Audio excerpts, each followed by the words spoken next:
This is my first time and it hurts so much. The giant virgin bride cried out, her 6'1" frame trembling as searing pain replaced every dream she'd had about becoming a wife.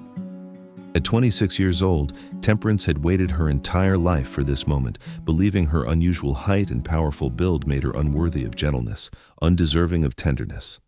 The blacksmith's daughter from Kansas had learned to swing hammers and shoe horses instead of dancing and dreaming, her calloused hands and broad shoulders earning her the cruel nickname, the Lady Giant, from men who feared her strength. But Dalton Bridger wasn't like other men. When his virgin bride's first time brought tears instead of joy, when her body seized with pain and shame flooded her eyes, the gentle rancher did something no other man in the Montana Territory would have done. He stopped. Completely. Immediately. Without hesitation. He pulled Temperance into his arms, held her close against his chest, and whispered words that shattered every wall she'd built around her wounded heart. "You are not failing, sweetheart. You are not broken. We have all the time in the world." His war-scarred hands cradled her face with a reverence that made her weep harder, not from pain this time, but from a feeling she'd never known, being cherished exactly as she was. The Civil War veteran, with the limp and the reputation for being too soft, saw her tears and made a choice that would change everything. But what did Dalton Bridger understand about a woman's first time that other ranchers didn't? What secret knowledge did this gentleman possess that could transform agonizing pain into pure heaven? How could the same virgin bride who cried out in hurt on her first attempt find herself trembling with completely different sensations just hours later? And what would Dalton teach his giant bride about her own body that would make her second time so devastatingly, perfectly, achingly different from her first? The answer would prove that real strength isn't about size or power. It's about knowing when to stop, when to hold close, and when to begin again. The story had started just 12 hours earlier when Temperance stepped off the stagecoach in Bitterroot, Montana, her heart pounding so hard she thought everyone could hear it. Every eye in that small frontier town turned toward her like she was some kind of circus attraction. She heard the whispers slicing through the crisp autumn air before she'd even collected her single carpet bag. Merciful heavens, that's the mail-order bride? Dalton Bridger ordered himself a giant? The words hit her stomach like stones dropping into deep water. She'd heard variations of that cruel song her entire life. Too tall, too strong, too much woman. Never delicate enough, never soft enough, never enough.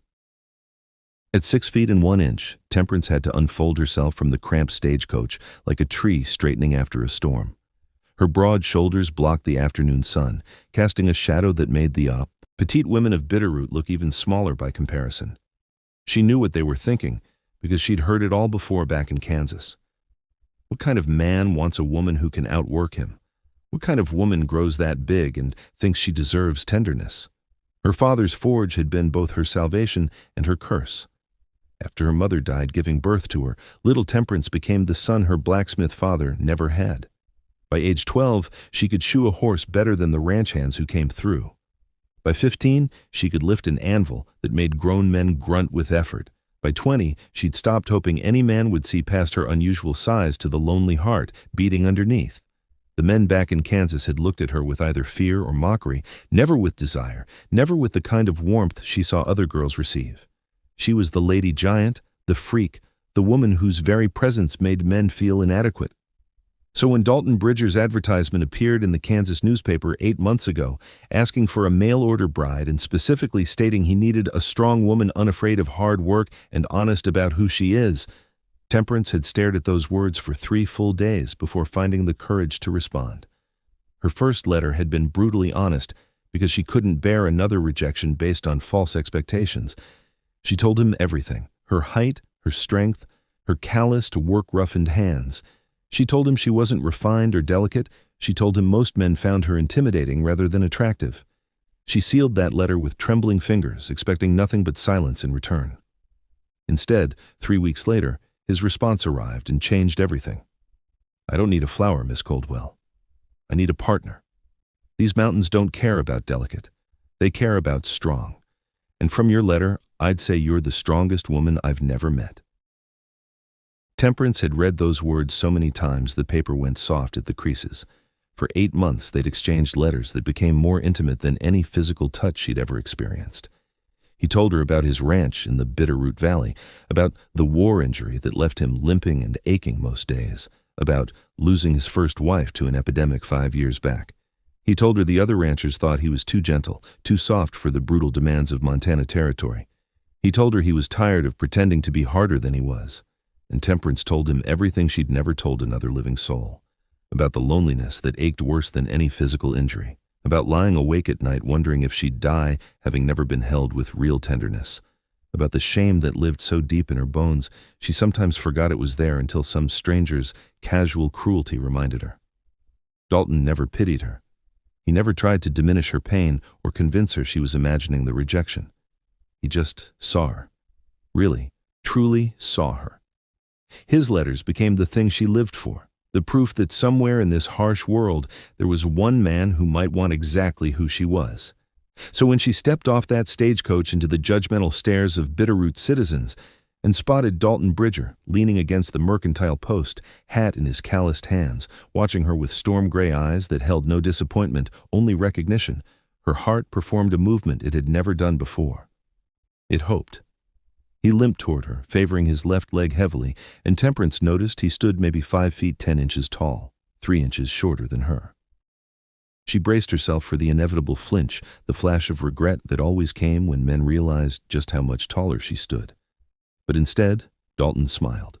It was slow and genuine, and so beautiful it made her throat tight. "Miss Coldwell?" His voice was deep and steady.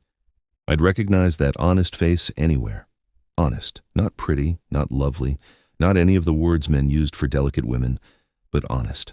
And somehow, coming from him, it felt like the most precious compliment she'd ever received. The circuit preacher married them right there in the mercantile, with the shopkeeper and his wife serving as witnesses. Temperance towered over Dalton by those 3 inches, and she watched the townspeople exchange knowing glances that screamed, "Poor Dalton Bridger got himself more than he bargained for." But when Dalton took her hand to speak his vows, calloused palm pressing against calloused palm, he squeezed gently and leaned close enough that only she could hear. "You're exactly what I bargained for, Tempe. Don't let their small minds make you feel small." Something cracked open in her chest, like ice breaking in spring thaw. The 4-hour wagon ride to his ranch passed in comfortable near silence, both of them stealing glances like nervous children learning to trust. The Bitterroot Valley spread out before them in autumn glory, golden aspens crowning the mountainsides and amber grass rolling in waves toward distant peaks. Dalton's ranch sat nestled in a protected hollow, modest but sturdy, with a well-built barn, a sturdy corral, and a dozen cattle grazing peacefully in the near pasture.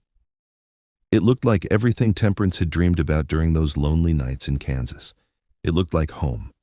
Supper was simple but thoughtful, venison stew that had clearly been simmering all day, fresh bread still warm from the oven, canned peaches he admitted he'd been saving for a special occasion. They ate mostly in silence, but it wasn't the awkward kind. It was the silence of 2 people who'd already bared their souls through ink and paper and were now learning each other's physical presence, adjusting to breathing the same air. Dalton moved carefully, Temperance noticed, like every step cost him more than he wanted to admit. "The war?" she asked softly, nodding toward his leg. "Shrapnel, Chattanooga," he answered, simply. "Gives me this limp and some fierce nights when the weather turns cold. You?" Temperance flexed her strong, scarred hands, searching for words that wouldn't sound like complaints. "My father's forge. After Mama died birthing me, I became his apprentice. The work made me." She gestured helplessly at her tall, powerful body, unable to finish. "Made you capable," Dalton finished for her, and his storm-gray eyes were intense with meaning. "Made you strong enough to survive things that would break softer people. I admire that about you, Tempe. I truly do." Admire. That word landed in her chest like a warm stone dropping into cold water, spreading heat through places that had been frozen for years. No man had ever used that word about her body before. When the dishes were cleared and the fire banked low, reality settled over them both like a heavy quilt they couldn't push away. They were married now, husband and wife, and neither of them could avoid what tradition and duty said came next. Dalton stood first, his hand trembling slightly as he offered it to her. "I know we're both nervous as jackrabbits in hawk country," he said, and his voice carried a roughness that made him sound vulnerable. "But I want you to know something, Tempe, and I need you to hear me real clear on this. Tonight, tomorrow, always, You say stop, and I stop. You say wait, and I wait. Your comfort matters more to me than any duty or right I've got as a husband. Do you understand me?" Tears prickled behind Temperance's eyes because in her entire 26 years of living, no one had ever put her comfort first, not once. She nodded, unable to speak past the tightness squeezing her throat, and let him lead her toward the bedroom. The room was simple but carefully prepared, a large bed covered in a wedding ring quilt that must have taken months of painstaking work, clean sheets that smelled like sunshine and lavender. Dalton lit a single oil lamp on the bedside table, adjusting the flame until it cast a soft, gentle glow rather than harsh brightness. Then he turned to face her, and his hands were visibly shaking. "I've thought about this moment for months," he admitted, and the raw honesty in his voice made Temperance's own fear ease slightly. "Wondered if when you finally met me in person, you'd find me too broken, too gentle, not man enough to be a proper husband."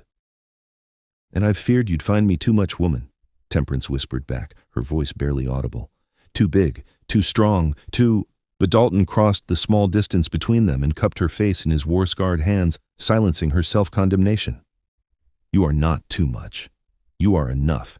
You are perfect exactly as God made you." Then he kissed her, and it was nothing like Temperance had imagined kisses would be. It was tender and exploring and patient. His lips were surprisingly soft, his touch reverent, and when the kiss deepened, when his tongue gently requested entrance and she granted it, Temperance felt her body respond with sensations she'd only wondered about in the secret darkness of lonely nights. Dalton's hands were infinitely careful as he helped her from her dress, his fingers working the buttons with practiced patience despite their trembling. When she finally stood before him in only her thin cotton chemise, Temperance waited for the inevitable moment when he'd see her fully and reality would crash his romantic notions. She waited for disgust or disappointment or that particular kind of male panic when confronted with more woman than expected.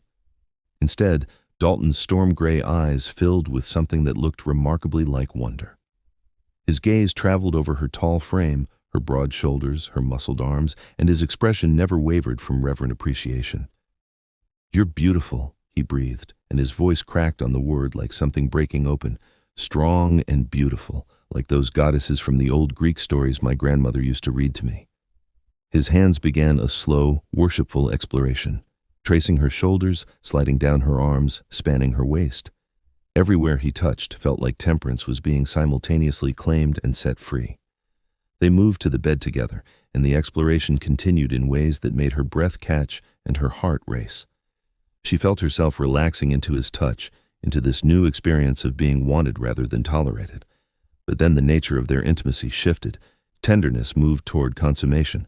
Dalton positioned himself above her, his weight supported on his arms to avoid crushing her, and began to enter her virgin body. That's when fear grabbed Temperance's throat like iron hands squeezing closed. She'd heard the whispered warnings from married women back in Kansas, the pain of a woman's first time, the blood, the tearing. For someone her size, would it be even worse? Would her body fail at this too, prove itself as wrong and broken as she'd always feared? Dalton was gentle, so impossibly gentle, moving slowly and watching her face constantly for signs of distress. But when he began to push inside her body, the pain arrived immediate and searing, and so much worse than any warning had prepared her for. It felt like being split apart from the inside, like her body was actively rejecting what was supposed to be natural and right and beautiful. "Wait," she gasped out, but pride and shame clamped her mouth shut before she could say more. This was her wifely duty.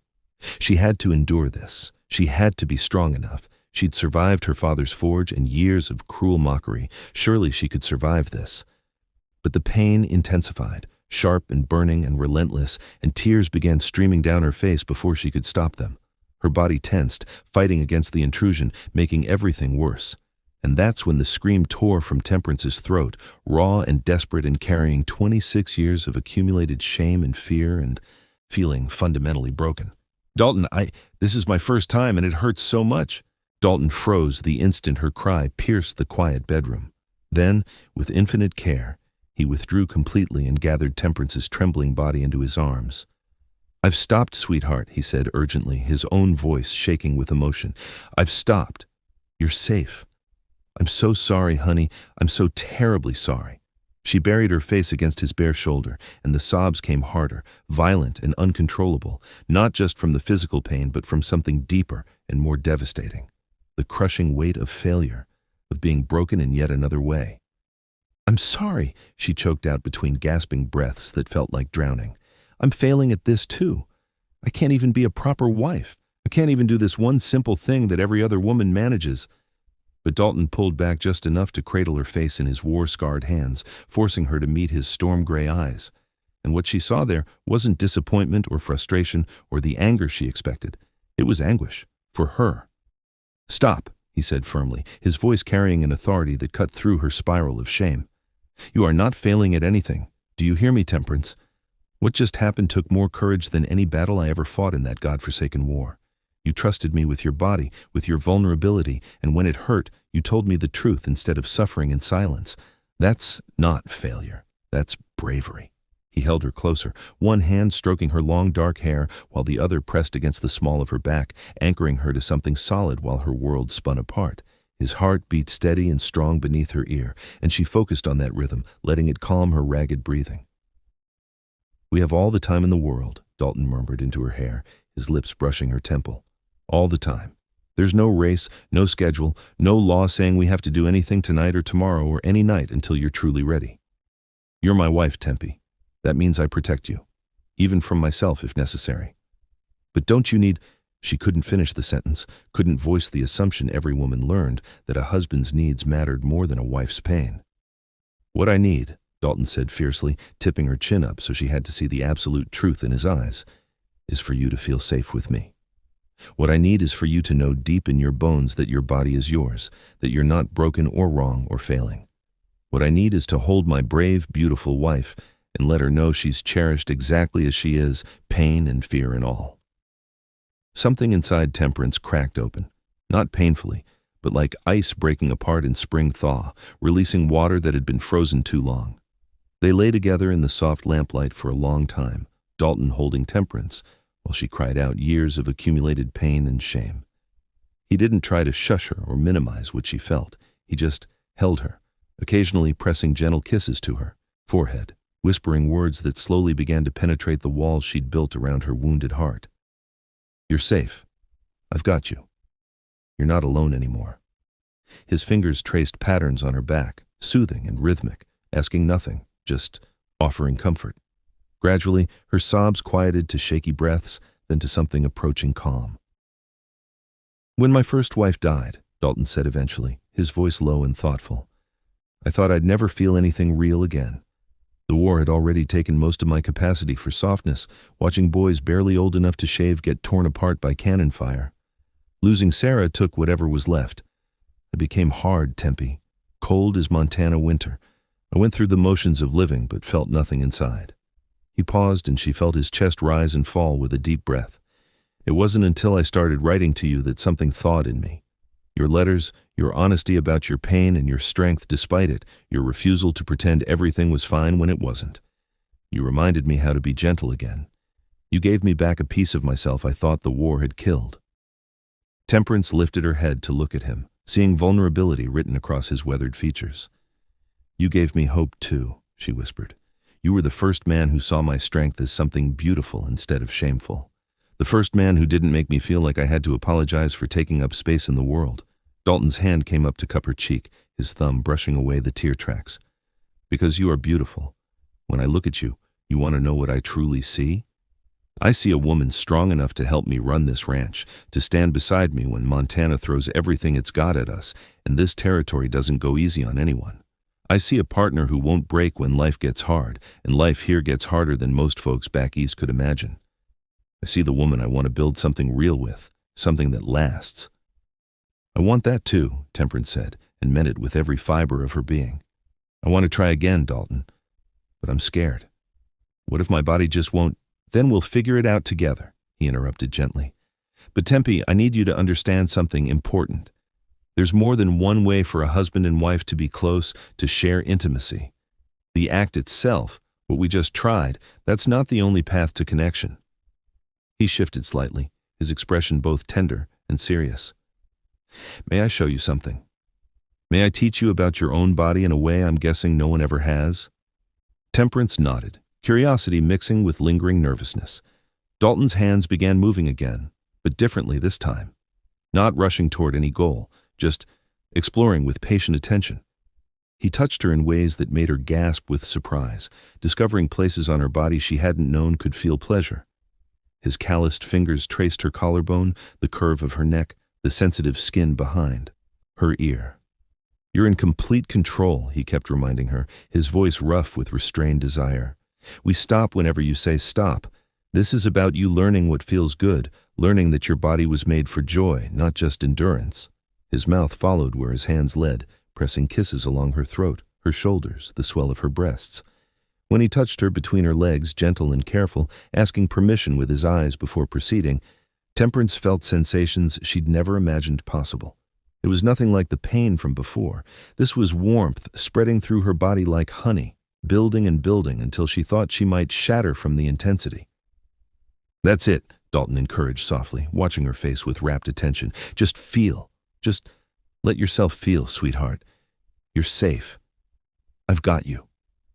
The pleasure built to an almost unbearable peak, tension coiling tighter and tighter in her core until suddenly it released in waves that crashed through her entire body.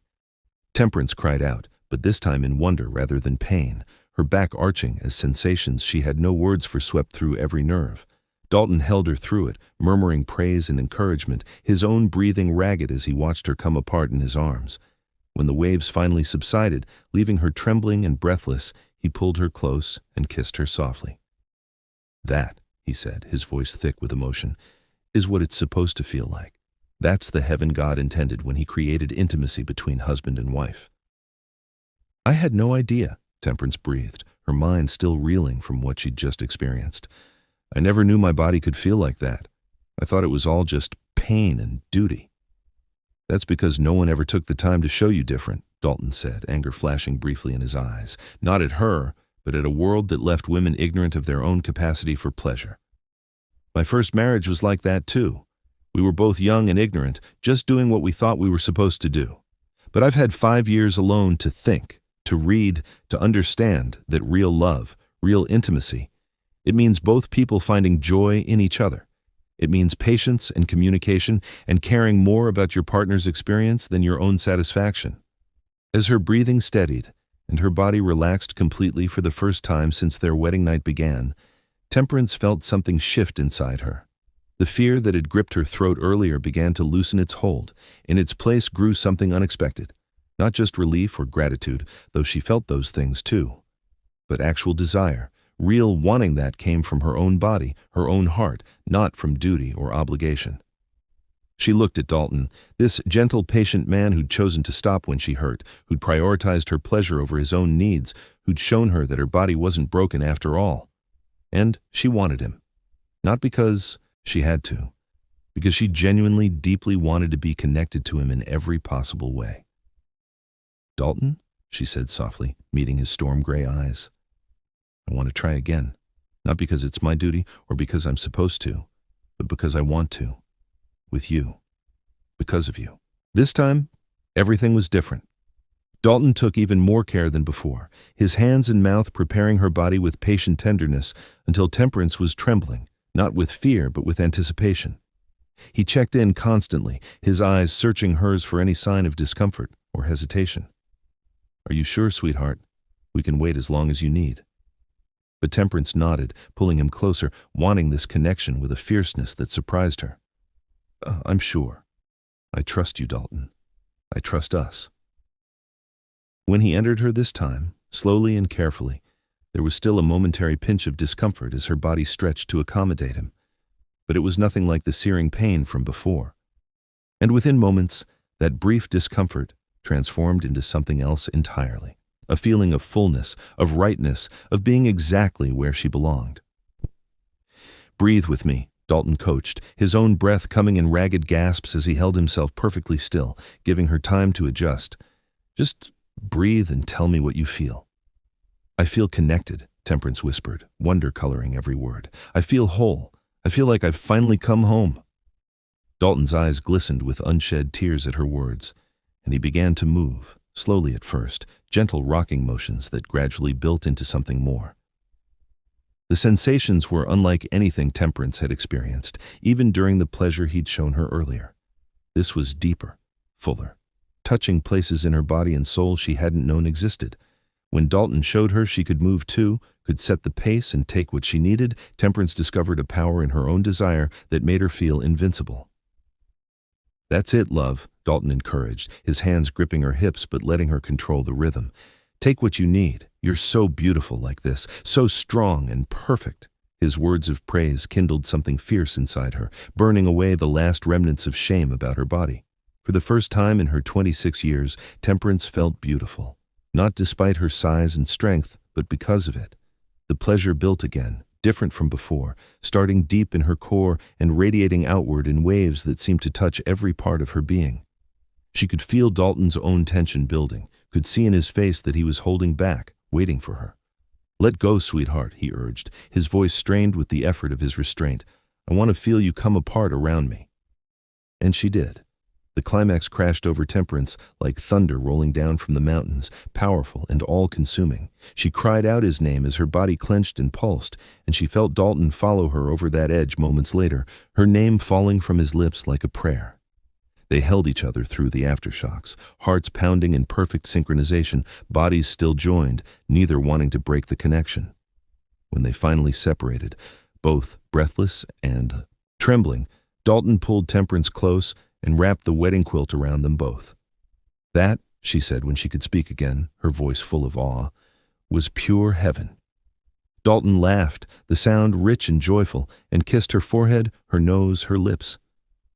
"That was just the beginning, Mrs. Bridger. We have a lifetime to make heaven together every single day." They lay tangled together as the oil lamp burned low, talking in whispers about their hopes and dreams, making plans for the ranch and their future. Dalton told her about his vision for expanding the cattle operation, and Temperance shared her ideas about breeding horses, combining her blacksmith skills with his ranching knowledge. They talked until exhaustion finally claimed them both, falling asleep in each other's arms as the Montana night wrapped around their little ranch house like a protective blanket. When dawn broke pink and gold over the Bitterroot Mountains, Temperance woke to find herself still held securely in Dalton's embrace. She studied his sleeping face, seeing the lines that war and loss had carved, but also the softness that remained despite everything he'd endured. This man had given her something more precious than pleasure or even love. He'd given her back herself. He'd shown her that her body wasn't wrong or broken, that her strength was a gift rather than a curse, that she deserved gentleness and patience and genuine partnership. Dalton stirred, his eyes opening slowly, and when he saw her watching him, he smiled with such warmth it made her chest ache. "Morning, wife. How are you feeling?" "Like I'm finally home," Temperance answered honestly, "like I'm exactly where I'm supposed to be." Over breakfast, they made their real plans as partners. Dalton's war injury was getting worse with cold weather approaching, so Temperance would handle the heavier ranch work. She'd shoe the horses, mend the fences, manage the cattle.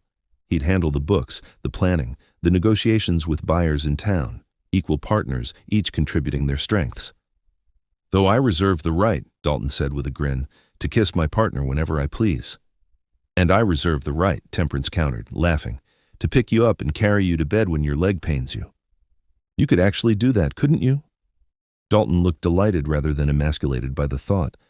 "Without even breaking a sweat," she confirmed, flexing her strong arms. They both laughed, and the sound echoed through the ranch house like a promise of joy to come. The first serious test of their partnership came 3 months later when the Montana winter hit with brutal force. Dalton's leg gave out completely while he was checking the cattle in a snowstorm. Temperance found him collapsed in the barn, his face gray with pain, and she did exactly what she'd promised. She picked up all 180 pounds of her husband, carried him through knee-deep snow back to the house, and nursed him through 3 days of fever and agony. "I'm sorry," he kept saying through chattering teeth. "You deserve a whole man, not this broken soldier." "I have a whole man," Temperance insisted fiercely, pressing cool cloths to his fevered forehead. "You're whole in every way that matters, in your heart, in your mind, in how you love me. Your body carried you through a war and still brought you home to me. That's not broken, Dalton. That's miraculous." That winter tested them both in ways they hadn't anticipated, but every challenge only proved what they'd known from their wedding night, They were stronger together than either had been alone. Temperance's physical strength and Dalton's wisdom combined into something unbreakable. By the time spring arrived, painting the valley in wildflowers and new grass, their ranch was thriving, and so was their love. When the circuit preacher came through in April and asked how married life suited them, Dalton pulled Temperance close, his arm around her waist, and said with absolute conviction, "We're building heaven right here in Montana, preacher. One day at a time, one choice at a time." And Temperance, the woman who'd been called too much her entire life, finally understood a truth that changed everything. With the right person, she wasn't too much. She was exactly enough. And the heaven they were building together was sweeter than anything she'd ever dared to dream. Real love, she'd learned, wasn't about being small enough or soft enough or fitting into some narrow definition of womanhood. Real love was about being seen, truly seen, and cherished for exactly who you are. It was about partnership built on mutual respect, about gentleness that came from strength rather than weakness, about choosing each other over and over again through every trial. That's what Dalton had taught her on their wedding night when he stopped, when he held her close, when he showed her that her second time could be pure heaven. He'd taught her that real strength isn't about enduring pain in silence. It's about knowing when to stop, when to hold close, and when to begin again. We'd love to know where you're watching this story from and what time it is in your part of the world. Drop your location and the current time in the comments below. And if this story touched your heart, please hit that subscribe button and turn on the notification bell so you never miss another powerful story about love, healing, and finding where you truly belong. Thank you for watching, and may you find your own piece of heaven wherever you are.